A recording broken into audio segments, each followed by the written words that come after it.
In order to look at radioactivity a little more closely, we need to jump ahead to Chapter 21. We'll take a look at nuclear decay reactions and absorption reactions. So, for instance, the first one we have listed up here is the first recognized transmutation of an element, and this was identified by Rutherford and Soddy in 1902. So if we take a look at this, in the radium we have 88 protons for the atomic number, 226 for the mass number. Now, conservation of mass says that we have to maintain the same mass on both sides of the equation. So over on this side we've got radon, which has a mass number of 222. So what we're missing right here is a mass number of 4. On the bottom we have 88. 88 again is the mass, the atomic number on the left. 86, so we need to have a 2 as the mass number here. And this would represent a helium atom. Now, the name for a helium atom in radioactive reactions is an alpha particle.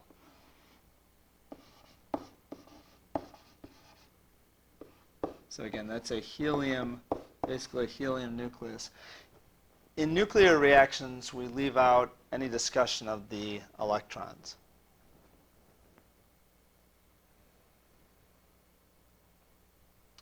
Number 2 is the first artificial transmutation of element. So in this case, we're going to bombard a nitrogen atom with an alpha particle.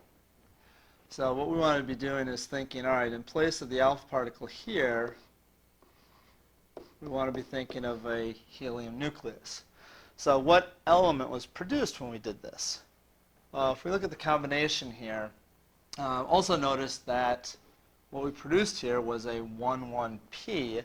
Now P is not phosphorus. P represents a single proton. You can think of this as a hydrogen nucleus.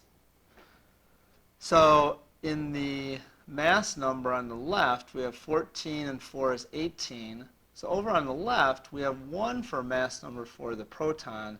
So we're going to need another 17 for our mass number in our unknown element here that's produced. As far as the atomic number goes, we have 7 and 2, 9 on the left. We have 1 on the right, which means that this would have to be 8, which would leave us with the element oxygen. So we would have one of the isotopes of oxygen produced in that nuclear reaction. No, it's not one of the common isotopes of oxygen, but an isotope.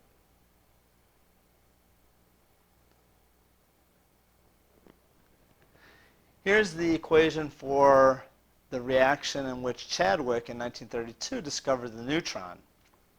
So I'm going to leave this one up to you to do for homework. So just pause the recording right now and see if you can determine what element was used in the discovery of the neutron. So neutron, this element was bombarded with an alpha particle, producing the neutron here. Notice the symbol there, mass number 1, 0 protons. So we'll check your work on that other one in class tomorrow. Number 4, the discovery of nuclear fission by Otto Hahn and Fritz Strassmann in 1939. So they took a uranium atom with a mass number of 235 and bombarded that with a neutron.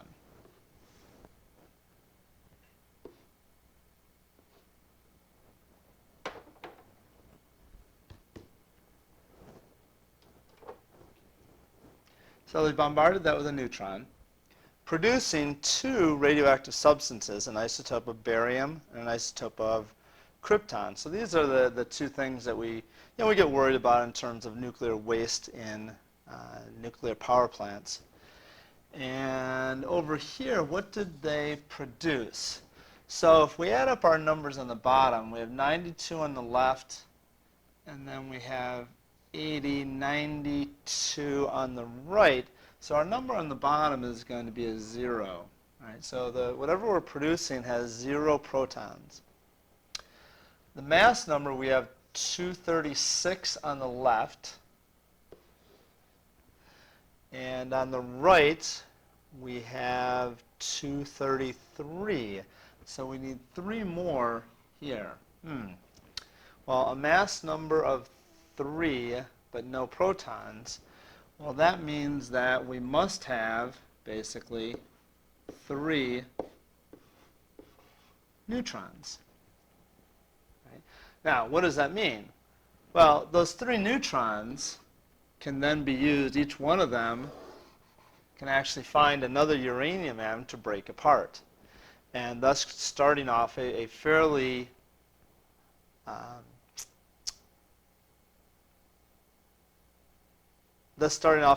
large chain reaction, where each uranium that is affected by those first 3 will produce 3 more neutrons.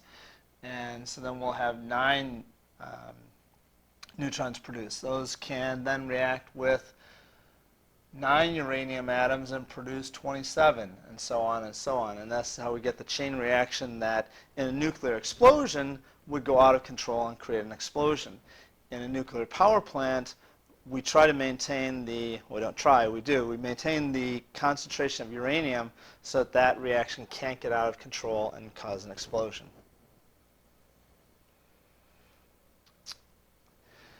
All right, this reaction was the one in which we discovered the alpha particle. I'm sorry, my apologies, the beta particle. And so in here, if you notice, the top number actually stays the same. So our top number is 0.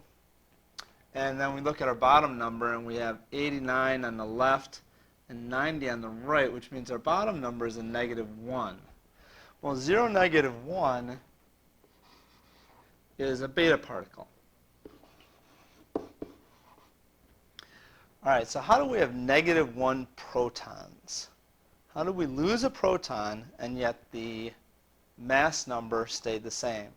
Well, obviously, if we lost a proton, the mass number would go down, so we must have in the process also gained a neutron. So how do we gain a neutron? Well, one of our protons must have